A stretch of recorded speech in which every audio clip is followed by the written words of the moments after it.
Hello दोस्तों, स्वागत है आपका इस नई वीडियो में। दोस्तों, आज हम उत्तराखंड जीके से संबंधित कुछ इंपॉर्टेंट प्रश्नों का एक प्रैक्टिस सेट लेकर के आपके समक्ष उपस्थित हुए हैं। तो बिना देरी किए इन इंपॉर्टेंट सवालों को शुरू करते हैं। इससे पहले यदि आपने चैनल को सब्सक्राइब नहीं किया है तो चैनल को सब्सक्राइब करके बेल आइकन को प्रेस कर दें ताकि लेटेस्ट वीडियो की नोटिफिकेशन आप तक पहुँच सके। तो चलिए शुरू करते हैं। इस वीडियो का पहला प्रश्न है, हिमालयी फ्रंटियर थ्रस्ट स्थित है। तो हिमालयी फ्रंटियर थ्रस्ट ये किस स्थान पर अवस्थित होगा? आपका आंसर है शिवालिक एवं निम्न हिमालय के मध्य। ऑप्शन बी आपका सही आंसर दिया गया है। तो शिवालिक एवं निम्न हिमालय के मध्य क्या अवस्थित है? हिमालयी फ्रंटियर थ्रस्ट। ऑप्शन बी आपका सही उत्तर हो जाएगा। अगला प्रश्न है, 2011 की जनगणना के अनुसार जनसंख्या के आधार पर निम्नलिखित जिलों को आरोही क्रम में व्यवस्थित कीजिए। तो इस सवाल का सही आंसर बताना है आपको। आपका आंसर होगा ऑप्शन सी, 3 4 2 1 ये क्रम होगा इसका।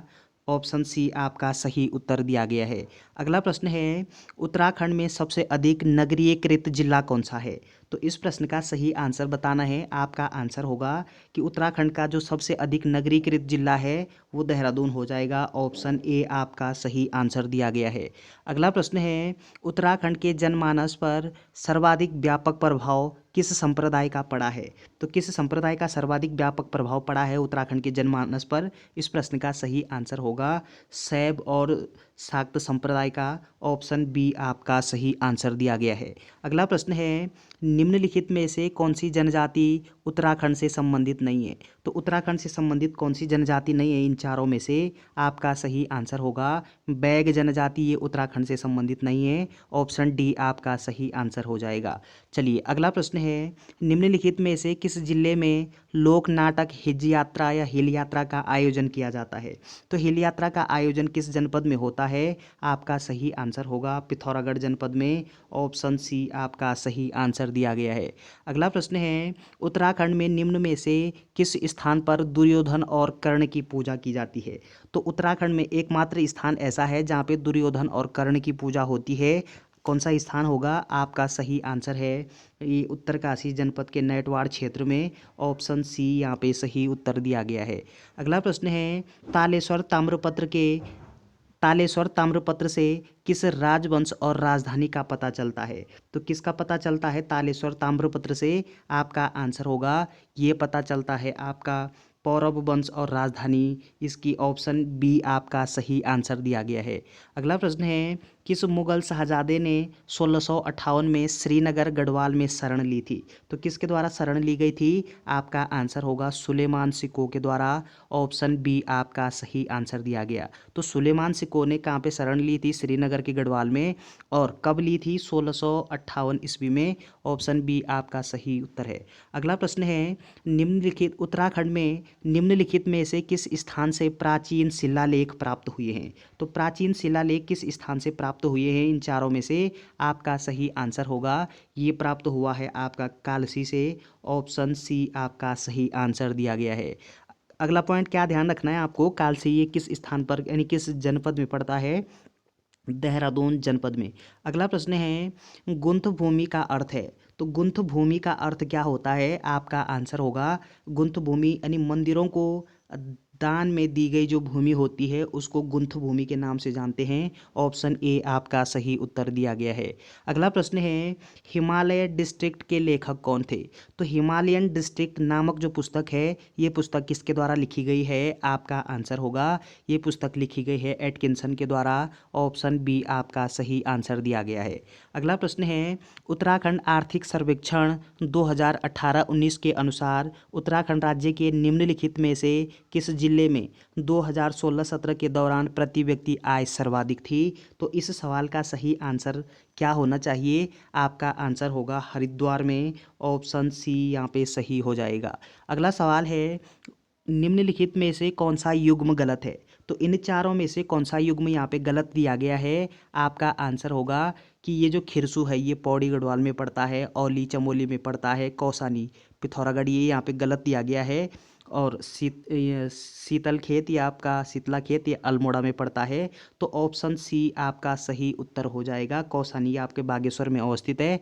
चलिए अगला प्रश्न है, जनगणना 2011 के अनुसार उत्तराखंड राज्य का लिंग अनुपात कितना है? तो 2011 की जनगणना के अनुसार राज्य का लिंगानुपात कितना है? आपका आंसर होगा, ये हो जाएगा आपका 963। ऑप्शन बी आपका सही आंसर दिया गया है। तो 1000 पुरुषों के पीछे 963 महिलाएं हैं, इसको हम लिंगानुपात के नाम से जानते हैं। ऑप्शन बी सही है। अगला प्रश्न है, निम्नलिखित में से किस नेपाली राजा ने 12वीं शताब्दी के अंत में खसदेश, केदार भूमि और दानव भूटाल पर शासन किया था? तो किसके द्वारा शासन किया गया था? आपका आंसर होगा अशोक चल के द्वारा। ऑप्शन ए आपका सही आंसर दिया गया है। अगला प्रश्न है, अल्मोड़ा या आलमनगर के संस्थापक कौन थे? तो अल्मोड़ा का प्राचीन नाम क्या है? आलमनगर। आलमनगर के नाम से हम अल्मोड़ा को जानते थे पहले। तो इसकी आलमनगर के संस्थापक अर्थात आलमनगर ये अल्मोड़ा ये किसके द्वारा बसाया गया है? आपका आंसर होगा ये वालोक कल्याण चंद के द्वारा। ऑप्शन डी आपका सही उत्तर दिया गया है। अगला प्रश्न है, पंतनगर में भारत का पहला कृषि विश्वविद्यालय कब स्थापित किया गया था? तो भारत का प्रथम कृषि विश्वविद्यालय ये कहाँ पे स्थापित किया गया है? उत्तराखंड के पंतनगर में। और कब स्थापित किया गया है? आपका आंसर होगा 17 नवंबर 1960 को। ऑप्शन बी आपका सही उत्तर है।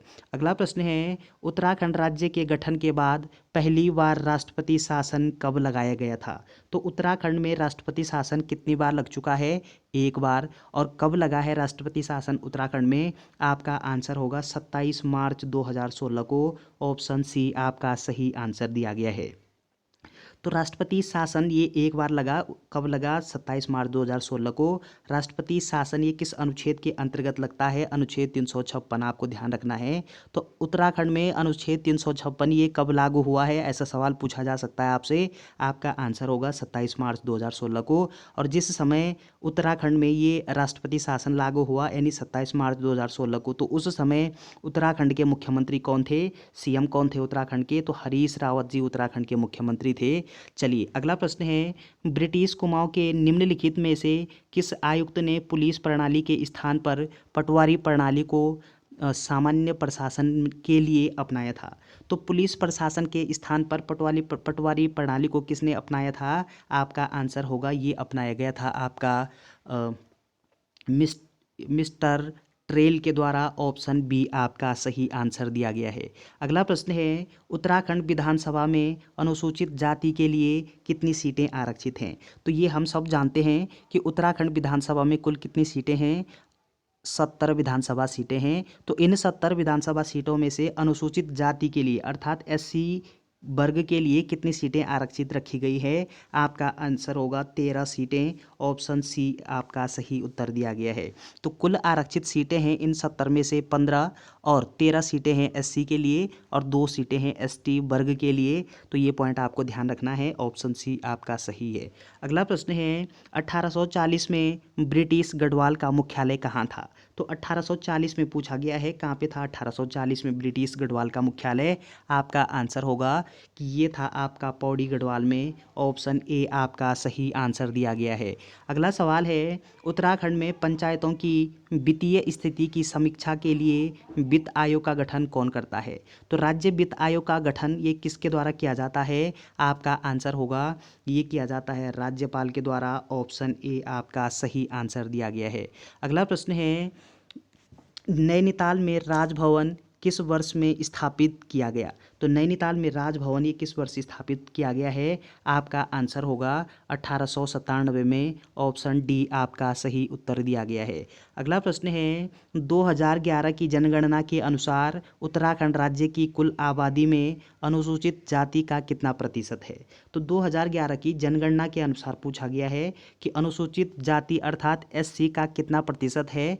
आपका आंसर होगा कि ये हो जाएगा आपका 18.76%। ऑप्शन बी आपका सही आंसर दिया गया है। अगला प्रश्न है कि बागेश्वर के झिरोली और पिथौरागढ़ के चंडाक में मुख्य रूप से कौन सा खनिज पाया जाता है? तो इस प्रश्न का सही आंसर होगा मैग्नेसाइट पाया जाता है। ऑप्शन ए आपका सही उत्तर दिया गया है। अगला प्रश्न है, उत्तराखंड में सुगंधित पौधों का केंद्र किस स्थान पर स्थित है? तो कहाँ पे स्थित है? आपका सही उत्तर होगा ये है आपका सेलाकुई में। ऑप्शन डी आपका सही उत्तर दिया गया है। तो देहरादून के सेलाकुई में क्या अवस्थित है? सुगंधित पौधों का केंद्र। ऑप्शन डी सही है। अगला प्रश्न है, वर्तमान चमोली जिले के किस गांव से 1956 में महापाषाणकालीन अवशेष मिले हैं? तो किस स्थान से मिले हैं? आपका आंसर होगा ये मिले हैं आपके मलारी गांव से। ऑप्शन ए आपका सही उत्तर दिया गया है। अगला प्रश्न है, छंगलेस की प्रशस्ति कहाँ पाई गई थी? तो ये कहाँ पे पाई गई है? आपका आंसर होगा कि ये पाई गई है छंगलेस की प्रशस्ति। आपका जो सही उत्तर होगा लाखा मंडल में। ऑप्शन बी आपका सही उत्तर दिया गया। कहाँ पाया गया है? लाखा मंडल में। अगला प्रश्न है, मुक्तेश्वर में बैक्टीरियोलॉजिकल प्रयोगशाला स्थापित करने का श्रेय किसे दिया जाता है? तो किसको दिया जाता है ये श्रेय? आपका आंसर होगा डॉक्टर अल्फ्रेड लिंगार्ड को। ऑप्शन बी आपका सही उत्तर दिया गया है। तो चलिए दोस्तों, ये उत्तराखंड सामान्य ज्ञान के 30 इंपॉर्टेंट प्रश्न थे। वीडियो अगर आपको अच्छी लगती है तो चैनल को शेयर एंड सब्सक्राइब करना ना भूलें। Thanks for watching.